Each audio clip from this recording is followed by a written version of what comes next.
Have you ever galloped over Iceland's black sand beaches, swum with sea turtles in the open ocean, run over a craggy mountain trail in New Zealand? No? Well, I have, all from the comfort of my own bed. I'm lying, actually. There was no comfort in my bed. No comfort at all. So little comfort that 5 years ago, my family boiled cabbage leaves to wrap my limbs in while I writhed in pain there. A debilitating neurological disorder had set fire to all 4 of my limbs and my neck. I suffered heart palpitations, insomnia, anxiety, and a hormone imbalance. None of the diagnoses and treatments prescribed by Western or alternative medicines helped at all. And so I continued to suffer until I found that I could use my imagination to escape pain and more. It started with meditation. I was doing Dr. Joe Dispenza's meditations, which definitely center on not only imagination, but the positive feelings from imaginations. And then I read in one of Dr. Joe's books about how he had healed his back using his imagination very meticulously jogging. He had broken his back. He got hit by a truck, and he healed himself by imagining himself jogging day by day and deep in meditation. So I decided to make imagining my full-time gig. I didn't have much else to do in those months anyway. I couldn't so much as hold a book without excruciating pain. So I started small, although it didn't feel small at the time. It felt huge to imagine myself jogging at all. So I jogged in my mind in local parks. And I imagined the feeling of my feet hitting the soft bark trail, heel to toe, and frogs croaking, and the sparkle of morning dew. Ah, so fresh. I imagined it with crystal clarity. And as I got better at feeling the thrill of running, at smelling the crisp scent of fir needles, I realized something. I didn't have to stay home. I didn't have to stay in my town. I didn't have to stay in my country. I could go anywhere and do anything I wanted because I was in my head. I unleashed my imagination for a couple of half-hour sessions a day. And I went places. I climbed rocks, I snowboarded, I rode horses over mountain passes all over the world. I was the biggest bed-bound badass I knew. And I'm going to tell you a side note that I thought was interesting. I think I broke the sound barrier with my imaginings because the intensity of my energy that was generated by this imagination filled my entire body with heat. I mean, a lot of heat. I'd begin all cuddled up underneath the covers, and then I'd finish with the covers thrown off, just like a sweaty mess. And I don't usually get too woo-woo in my videos, but I am pretty sure I unstuck some serious stuff energetically in my body during those sessions. My limbs would shake as I just imagined myself, weaving my hands into the mane of a mare that was carrying me over a mountain pass. Or jogging, my legs would pump, a little bit as I went. And I just went with it, I just allowed all of that. What was interesting is that over time, I realized that all of this was not in my head at all. As I accessed the pleasure centers of my brain, all the happy hormones were released, which was like, dopamine and serotonin. And cortisol, the stress hormone took a back seat. Amazing. The presence of joy in my body felt really new, and when I stoked it, that happy fire just scorched me from the inside out. I had the sense that joy was burning away all of my old stories of victimhood, along with the frustration and confusion that I'd been stewing in. And it burned away the resentment that I'd quietly collected for the past several years. Honestly, the fire of my joyful imagination burned so hot that nothing else compared. Nothing. And that, my friends, is memorable. I still look back on that time and see the landscape of Iceland and the caverns of the Grand Canyon as if I'd been there in person, in my body. And, maybe I have. Because my body changed in the course of that journey. Just like Dr. Joe Dispenza's, my physiology shifted from survival mode to creative mode, and through a back door found its way to thriving. In addition to those imagination sessions, I was continuing to do Dr. Joe's meditations a couple of times a day too, which had a lot of imagination in them. So you can imagine how much I was somewhere else, but also feeling something very different than the stress and fear of what I'd been feeling in the months before. And this is what happened. The excruciating pain of neuropathy that I'd been experiencing backed off, and I began to walk around the block, and 2 blocks, and 3. And my body started to heal, but that's not all. And this is what I'm so excited about, y'all. What these imaginings did with my sense of self was more powerful still. It turned out that I'd been selling myself short. Back then, I couldn't picture much in the way of a future for me. I had no idea how to move forward, and I was stuck without realizing I was stuck. Ever been there? I hadn't been even trying to find a way out of that conundrum because I didn't realize I was trapped by my own invisible limitations. You know, I'm not just telling my own story here. I've heard from a number of you that you're experiencing the same thing, and I want you to know I see you. It's a tough place to be because you can't see it at the time. Not really, you're just kind of getting this inkling. And I want to tell you that it wasn't any one of those imaginings that opened my mind to possibility. It was all of them together. The importance of practice and wow for you being here every day. It was the fact that it was the fact that when I felt least empowered, I took it upon myself to feel better. When I had every right to shake my fist at the doctors, at the world, angrily, at God, I instead opened a door to feel something different. And that choice changed everything. It was as if my imagination had gotten rusty in the process of adulting. And when I began to use it actively, when I really insisted upon it, I came to life again. Body and soul, I was in it for the joy.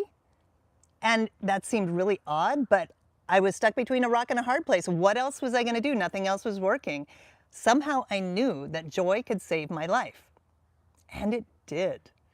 And it's not what our culture around us would have told us to do, but I came to realize really that joy is the key. So what I'm telling you about today is not just about imagination. You can imagine all kinds of scary, horrible things too, but this is imagining joy. Your imagination is not just a daydream factory, it's a rocket ship. And today we're going to use that rocket ship to launch joy and expand what's possible and grow into the life that we're meant for. Welcome, sparkly friends. This is day 15 of Prime and Shine 25 days to your best summer. And we are here today as a group, whether you just jumped in or you've been here every single day. I love that you're here. I'm Kristin Collier, writer, coach, and fellow joy finder. And today we're rewiring our brains for more joy, better health, and happier relationships. And the Prime and Shine Challenge is free. It's powerful. The link's in the description and the comments for more information. Today we're exploring how to use imagination, not just to escape life, but to expand it. To move from fantasy to freedom by using the brain's most natural, joyful technology, creative thought. And by the way, I am not offering any medical advice here. This is a tour on how to find joy through the imagination. If you're looking for medical advice, I trust you'll find a medical professional for that. And I bet you had that dialed in. Let's look at the science on imagination. Did you know that the same neural circuits fire whether you do something or vividly imagine it? When you envision yourself riding a horse through the wind, running a trail in wild places, or standing on a cliff with the ocean crashing beneath you, your brain fires in the exact same regions it would if you were actually doing those things. Your feelings are real to you because of chemical changes in your body, real chemical changes. That's your brain signaling hormones as if the event occurred. I mean, what? That's wild, isn't it? The electrical voltage of your brain waves change and create greater coherence in your brain and in your body because of all of the other systems that are hooked onto your autonomic nervous system, your respiratory, your circulatory, your hormones, all of it changes because your brain is changing. Yeah, that's not imaginary. That is actually happening. It means that when you imagine something, it's not pretend, it's practice. Every time you imagine freely and fully, you're building neural pathways. You're rewiring for possibility. You're showing your nervous system it's safe, it's exciting, and it's worth reaching for. And the more often you do that, the more available those states become in your daily life. Calm, joy, adventure, freedom. You're not just daydreaming. You're training. And as a side note, better to train joy than worry, right? Think about that a moment, because we do that kind of by accident. So, how do we lean into the superpower? We play. Imagination is chill, it's low pressure, it's counterproductive to try to get your imagination to manifest on demand. I talked about this yesterday. When we actually try to believe that something will happen, resistance gets in our way and all the joy factor leaks out. So when we prime, we imagine just for the benefits in the moment. And there are plenty, right? The gift of your imagination is that it can help you feel good and expand your field of possibility right now. When you remove all the limits in your mind, no more budget worries, no more time constraints, no more doubt. You invite yourself to come to life. And in that state of freedom, the pictures you imagine spark feelings. And those feelings become invitations. And the things that once felt far away become something that your body remembers how to move towards because you felt it first in your imagination. So you want to ride horses in Iceland, feel the strength in your legs, feel the power of the wind, or maybe you're looking to swim with dolphins. Your imagination can take you there. Don't worry about how. Just decide why it's important to you and open the door. And when you walk through that door, you step into the courage, the clarity, and the creativity that leads to real change without ever needing to force it. Let imagination be your playground. Let it stretch your sense of what's possible, and as it grows, you grow. How sweet is that? So I will be guiding you today in a meditation to let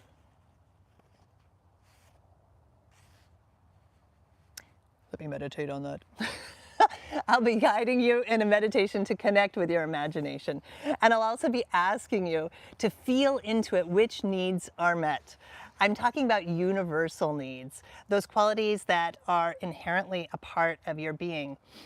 And they're the stuff that you really long for, the things you find meaning in: connection, adventure, integrity, fun, love, and so much more. The ones that I'm referencing, and many others, it's really like your heart tug, right? They come off of the needs list, which is a concept from nonviolent communication. This is one of the handouts that you receive if you register for the free Prime and Shine Challenge. And the idea with these needs from nonviolent communication is that when you really tap into feeling one of those needs being met, you realize that there are countless strategies to meet it. So instead of priming into one thing, I want to go to China and see these particular mountains, and all of my energy is on China and the mountains, I'm instead putting my energy on, like, what need would that meet? That would meet a need for adventure or for understanding. And I love that, adventure and understanding. And it's really, it really makes it so that we don't feel the sense of resistance that we would feel in getting attached. It keeps our imagination open. It keeps everything flowing.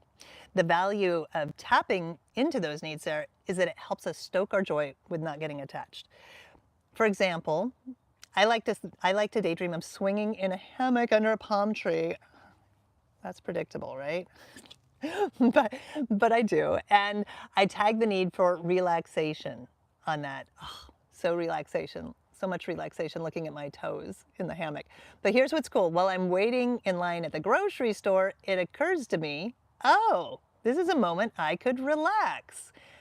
It probably wouldn't have occurred to me if I hadn't practiced that in my prime earlier that morning. But because I knew how important relaxation was to me at that time, and I really felt into it and I named it. That's important. I didn't just picture the palm tree in my feet. I also thought, like, what's really valuable here for me? It's the relaxation. Then, because I practiced it, when I had an opportunity come up in my day-to-day life, I was able to see it and harvest it, like boom. And that opens me to, meeting that need later in a variety of ways. You'll find it becomes easier to meet a need in your daily life after you practice it with priming, because when we practice those neural pathways, it's just like, boom, we just fall into it. So the integration of that needs concept from nonviolent communication is something that I have done to deepen the practices that I learned with Dr. Joe Dispenza, and I would love to teach them to you too. In fact, this is an opportunity because we're going to do a priming meditation right now. So are you ready? If you are driving, pull over your car, pass me the keys to the forklift. We are all meditating safely today. And I invite you to close your eyes if you feel comfortable and rest into the surface that is holding you. Noticing the sensation in your body where it meets that surface. Breathing into your belly, and on the exhale, relaxing and releasing any tension that is ready to move. Enjoying the breath flowing in and out. Feeling all there is to enjoy in the sensations of your body. Flowing with the breath.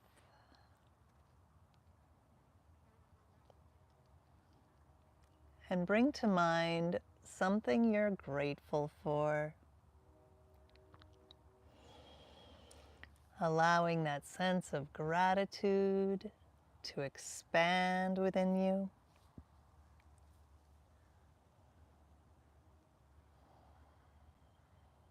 Which need would be met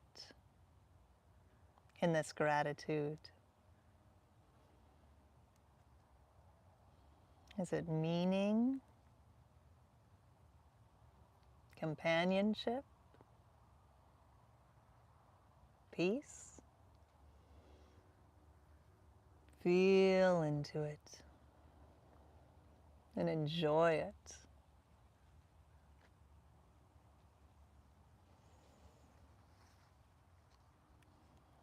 Now bring to mind something exciting and fun that you picture yourself doing. Can be anywhere in the world. And feel yourself doing it. Feel how you feel with your feet on the ground there. What you're touching with your hands. Seeing with your eyes and hearing with your ears.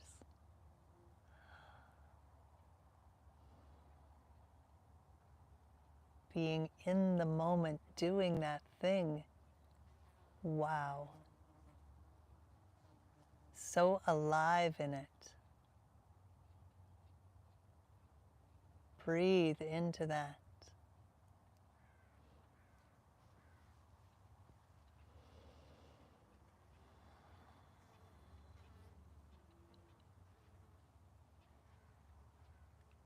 Is it warm or cool there? Notice the sensations in your body about how you feel about doing this.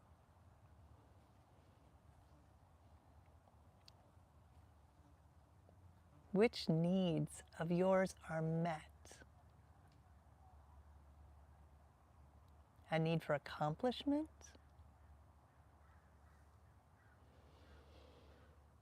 Love?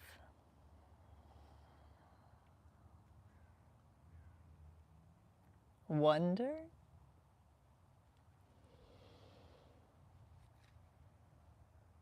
Whatever it is, feel into the sense of that need being met in its wholeness in your body. You are here, living it, loving it.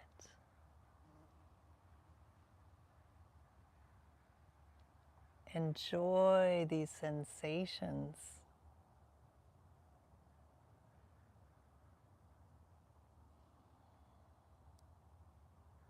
Notice them moving through your body and maybe beyond. Uncontainable joy,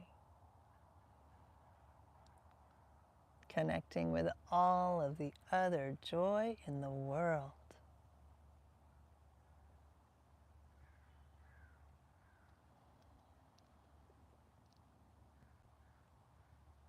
Enjoy that. Expand and enjoy.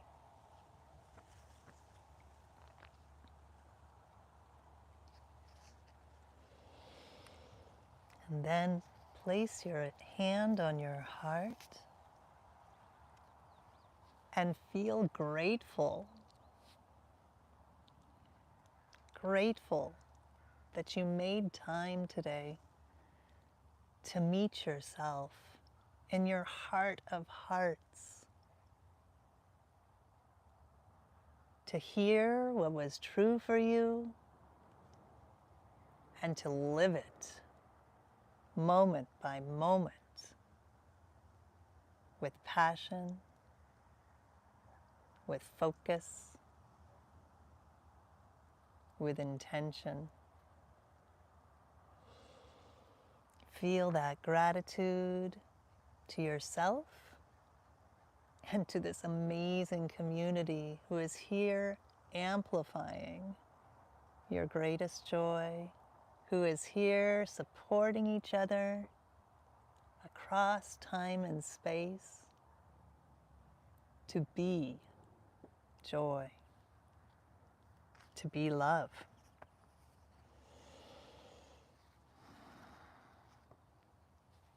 And when you are ready, bring your attention back